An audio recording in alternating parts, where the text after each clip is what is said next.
Pengkhotbah pasal 1. Segala sesuatu sia-sia.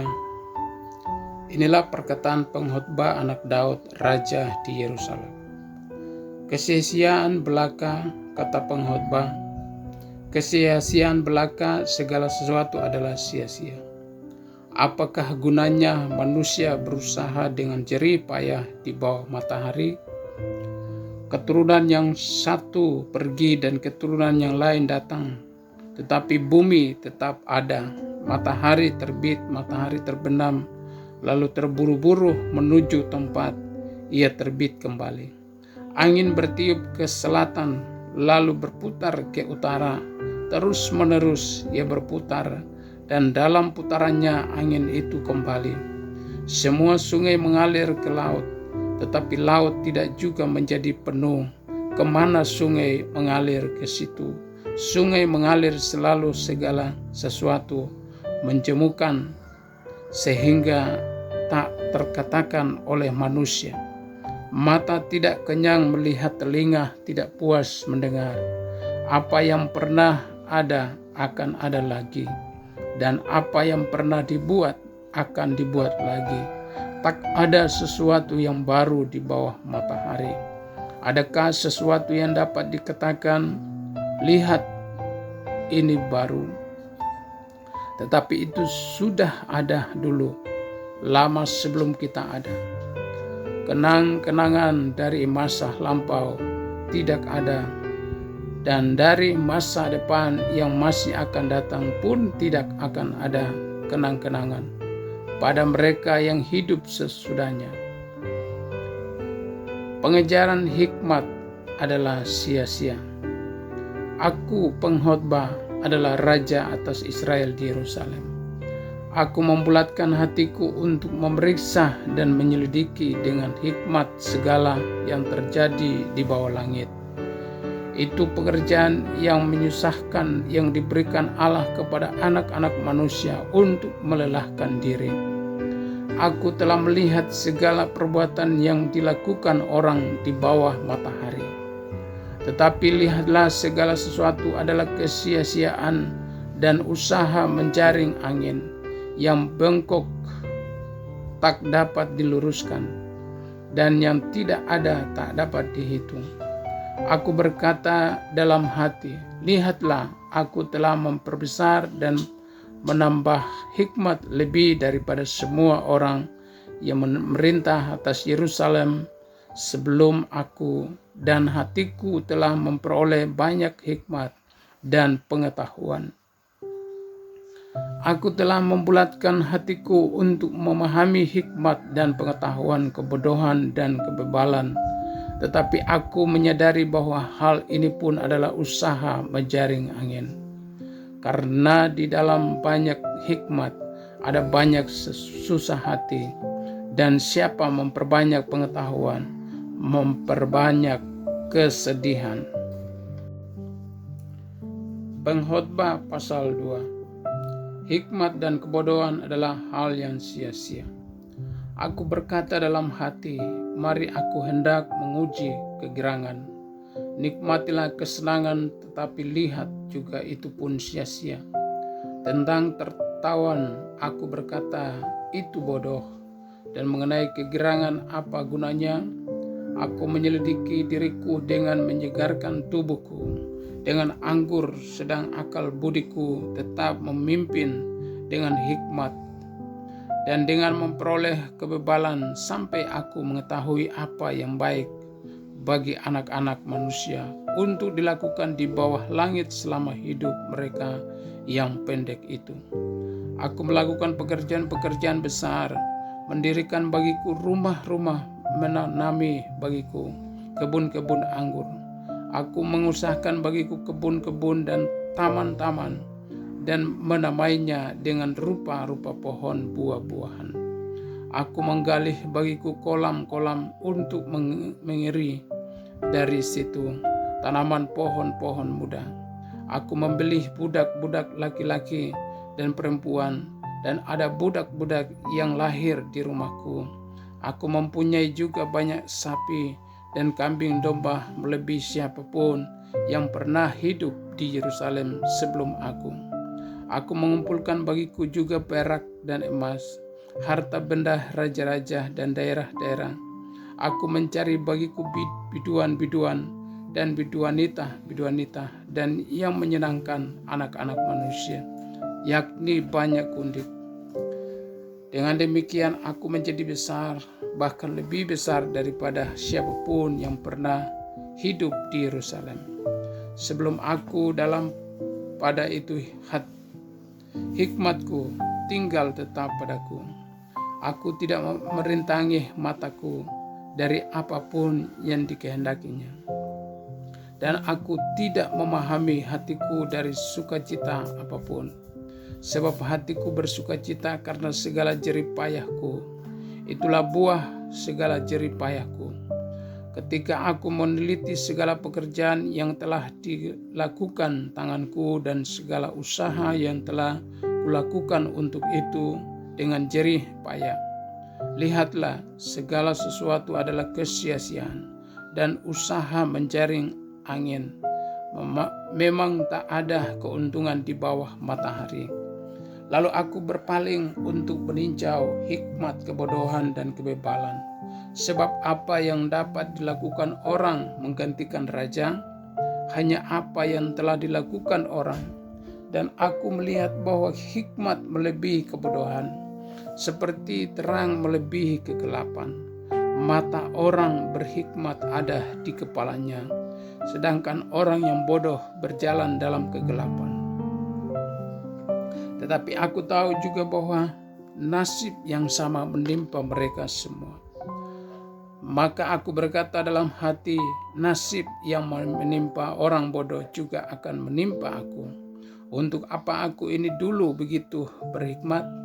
Lalu aku berkata dalam hati bahwa ini pun sia-sia, karena tidak ada kenang-kenangan yang kekal baik dari orang yang berhikmat maupun dari orang yang bodoh.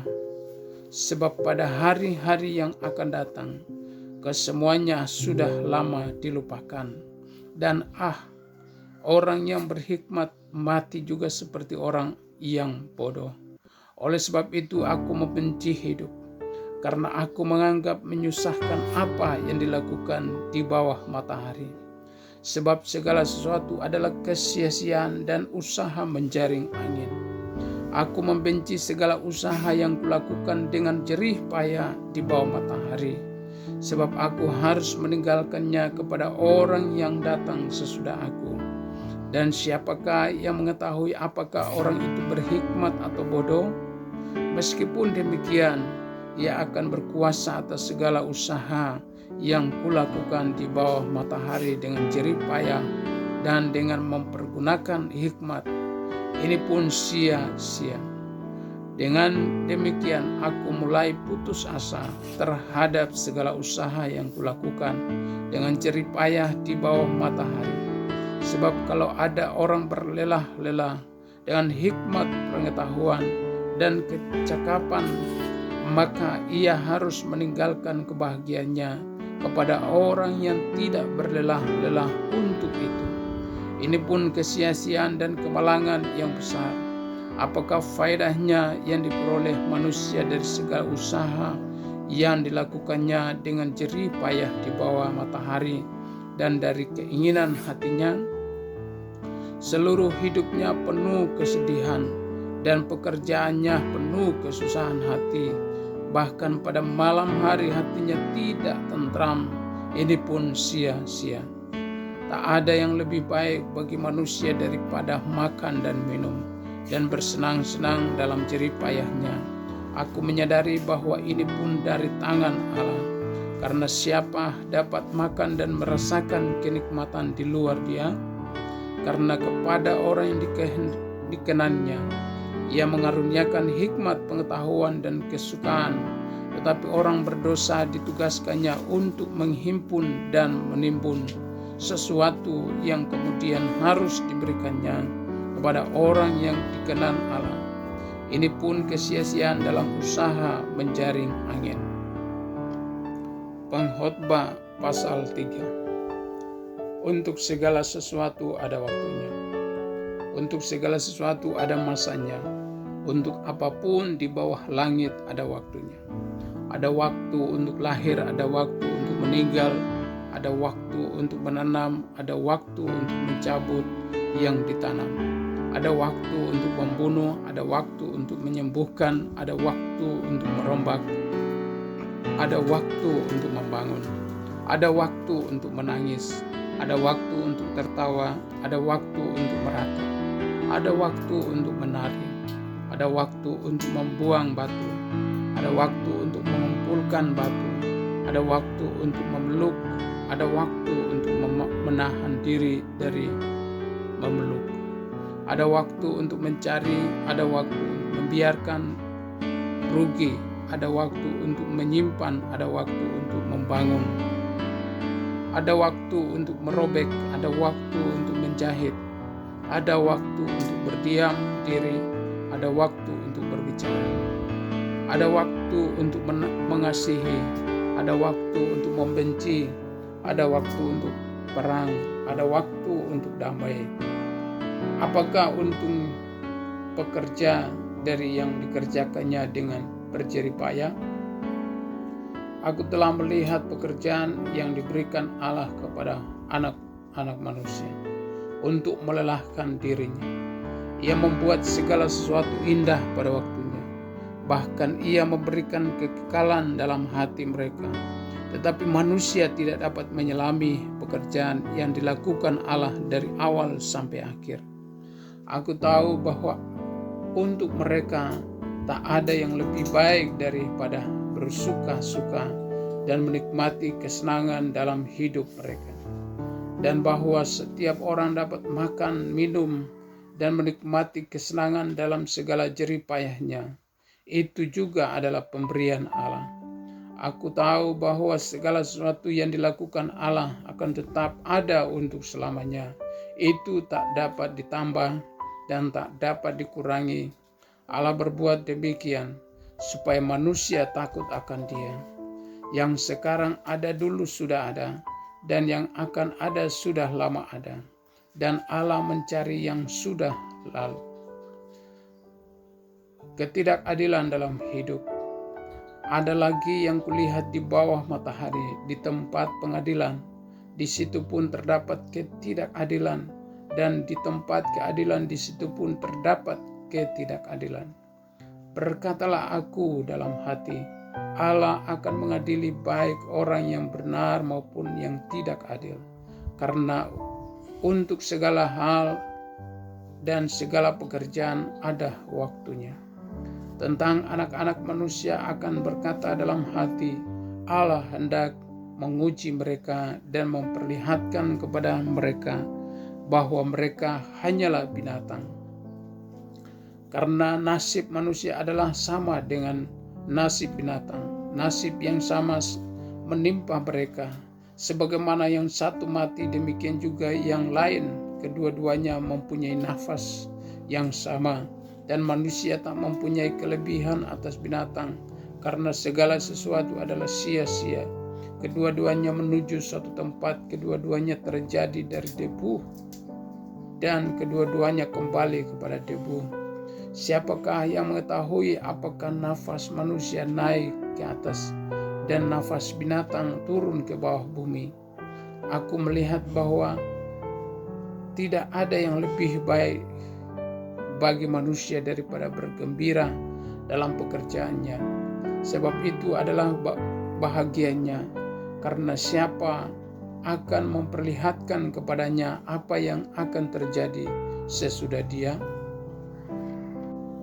Pengkhotbah pasal 4. Lalu aku melihat segala penindasan yang terjadi di bawah matahari, dan lihatlah air mata orang-orang yang ditindas dan tak ada yang menghibur mereka. Karena di pihak orang-orang yang menindas ada kekuasaan. Oleh sebab itu aku menganggap orang-orang mati yang sudah lama meninggal lebih bahagia daripada orang-orang hidup yang sekarang masih hidup. Tetapi yang lebih bahagia daripada kedua-duanya itu kuanggap orang yang belum ada, yang belum melihat perbuatan jahat, yang terjadi di bawah matahari. Dan aku melihat bahwa segala jerih payah dan segala kecakapan dalam pekerjaan adalah iri hati seseorang terhadap yang lain. Ini pun kesia-siaan dan usaha menjaring angin. Orang yang bodoh melipat tangannya dan memakan dagingnya sendiri. Segenggam ketenangan lebih baik daripada 2 genggam jerih payah dan usaha menjaring angin. Kesia-siaan dalam hidup. Aku melihat lagi kesia-siaan di bawah matahari.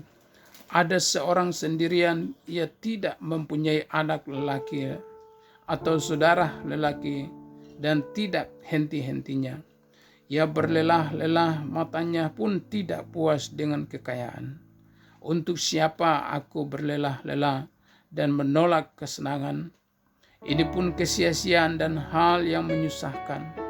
Berdua lebih baik daripada seorang diri, karena mereka menerima upah yang baik dalam jerih payah mereka. Karena kalau mereka jatuh, yang seorang mengangkat temannya, tetapi wahai orang yang jatuh, yang tidak mempunyai orang lain untuk mengangkatnya. Juga kalau orang tidur berdua, mereka menjadi panas, tetapi bagaimana seorang saja dapat menjadi panas? Dan bila mana seorang dapat dilakukan, dialahkan 2 orang akan dapat bertahan. Tali 3 lembar tak mudah diputuskan. Lebih baik seorang muda miskin tetapi berhikmat daripada seorang raja tua tapi bodoh, yang tak mau diberi peringatan lagi. Karena dari penjara orang muda itu keluar untuk menjadi raja, biarpun ia dilahirkan miskin semasa pemerintahan orang yang tua itu. Aku melihat semua orang yang hidup di bawah matahari berjalan bersama-sama dengan orang muda tadi, yang akan menjadi pengganti raja itu. Tiada habis-habisnya rakyat yang dipimpinnya, namun orang yang datang kemudian tidak menyukai dia. Oleh sebab itu ini pun kesia-siaan dan usaha menjaring angin. Pengkhotbah pasal 5. Takutlah akan Allah. Jagalah langkahmu kalau engkau berjalan ke rumah Allah. Menghampiri untuk mendengar adalah lebih baik daripada mempersembahkan korban yang dilakukan oleh orang-orang bodoh, karena mereka tidak tahu bahwa mereka berbuat jahat. Janganlah terburu-buru dengan mulutmu, dan janganlah hatimu lekas-lekas mengeluarkan perkataan di hadapan Allah. Karena Allah ada di surga dan engkau di bumi. Oleh sebab itu biarlah perkataanmu sedikit. Karena sebagaimana mimpi disebabkan oleh banyak kesibukan, demikian pula percakapan bodoh disebabkan oleh banyak perkataan. Kalau engkau bernasar kepada Allah, janganlah menunda-nunda menempatinya, karena ia tidak senang kepada orang-orang bodoh. Tepatilah nasarmu, lebih baik engkau tidak bernasar daripada bernasar tetapi tidak menepatinya. Janganlah mulutmu membawa engkau ke dalam dosa, dan janganlah berkata di hadapan utusan Allah bahwa engkau khilaf. Apakah perlu Allah menjadi murka atas ucapan-ucapanmu dan merusakkan pekerjaan tanganmu? Karena sebagaimana mimpi banyak, demikian juga perkataan sia-sia banyak. Tetapi takutlah akan Allah. Kesia-siaan kekayaan. Kalau engkau melihat dalam suatu daerah orang miskin ditindas dan hukum serta keadilan diperkosa, janganlah heran akan perkara itu, karena pejabat tinggi yang satu mengawasi yang lain, begitu pula pejabat-pejabat yang lebih tinggi mengawasi mereka. Suatu keuntungan bagi negara dalam keadaan demikian ialah kalau rajanya dihormati di daerah itu. Siapa mencintai uang tidak akan puas dengan uang, dan siapa mencintai kekayaan tidak akan puas dengan penghasilannya. Ini pun sia-sia. Dengan bertambahnya harta, bertambah pula orang-orang yang menghabiskannya. Dan apakah keuntungan pemiliknya selain daripada melihatnya? Enak tidurnya orang yang bekerja, baik ia makan sedikit maupun banyak, tetapi kekenyangan orang kaya sekali-kali tidak membiarkan dia tidur. Ada kemalangan yang menyedihkan kulihat di bawah matahari. Kekayaan yang disimpan oleh pemiliknya menjadi kecelakaannya sendiri, dan kekayaan itu binasa oleh kemalangan, sehingga tak ada satupun padanya untuk anaknya. Sebagaimana ia keluar dari kandungan ibunya, demikian juga ia akan pergi. Telanjang seperti ketika ia datang, dan tidak diperolehnya dari jerih payahnya suatu pun yang dapat dibawa dalam tangannya. Ini pun kemalangan yang menyedihkan. Sebagaimana ia datang, demikian pun ia akan pergi. Dan apakah keuntungan orang tadi yang telah berlelah-lelah menjaring angin? Malah sepanjang umurnya ia berada dalam kegelapan dan kesedihan, mengalami banyak kesusahan, penderitaan, dan kekesalan. Lihatlah yang kuanggap baik dan tepat, ialah kalau orang makan, minum, dan bersenang-senang dalam segala usaha yang dilakukan dengan jerih payah di bawah matahari selama hidup yang berpendek yang dikaruniakan Allah kepadanya. Sebab itulah bahagianya setiap orang yang dikaruniai Allah kekayaan dan harta benda dan kuasa untuk menikmatinya, untuk menerima bahagianya, dan untuk bersuka cita dalam jerih payahnya. Juga itu pun karunia Allah. Tidak seiring ia mengingat umurnya, karena Allah membiarkan dia sibuk dengan kesenangan hatinya. Pengkhotbah pasal 6. Ada suatu kemalangan yang telah kulihat di bawah matahari, yang sangat menekan manusia. Orang yang dikaruniai Allah kekayaan, harta benda, dan kemuliaan, sehingga ia tidak kekurangan satu pun yang diingininya. Tetapi orang itu tidak dikaruniai kuasa oleh Allah untuk menikmatinya, melainkan orang lain yang menikmatinya. Inilah kesia-siaan dan penderitaan yang pahit. Jika orang memperoleh 100 anak dan hidup lama sampai mencapai umur panjang, tetapi ia tidak puas dengan kesenangan, bahkan tidak mendapat penguburan. Kataku, anak gugur lebih baik daripada orang ini, sebab anak gugur aku datang dalam kesia-siaan dan pergi dalam kegelapan, dan namanya ditutupi kegelapan. Lagi pula ia tidak melihat matahari dan tidak mengetahui apa-apa. Ia lebih tentram daripada orang tadi. Biarpun ia hidup 2 kali 1000 tahun, kalau ia tidak menikmati kesenangan, bukankah segala sesuatu menuju suatu tempat? Segala jerih payah manusia adalah untuk mulutnya, namun keinginannya tidak terpuaskan. Karena apakah kelebihan orang yang berhikmat daripada orang yang bodoh? Apakah kelebihan orang miskin yang tahu berlaku di hadapan orang? Lebih baik melihat saja daripada menuruti nafsu. Ini pun kesia-siaan dan usaha menjaring angin. Apapun yang ada sudah lama disebut namanya, dan sudah diketahui siapa manusia, yaitu bahwa ia tidak dapat mengadakan perkara dengan yang lebih kuat daripadanya. Karena makin banyak kata-kata, makin banyak kesia-siaan. Apakah faedahnya untuk manusia? Karena siapakah yang mengetahui apa yang baik bagi manusia? Sepanjang waktu yang pendek dari hidupnya yang sia-sia, dan ditempuhnya seperti bayangan.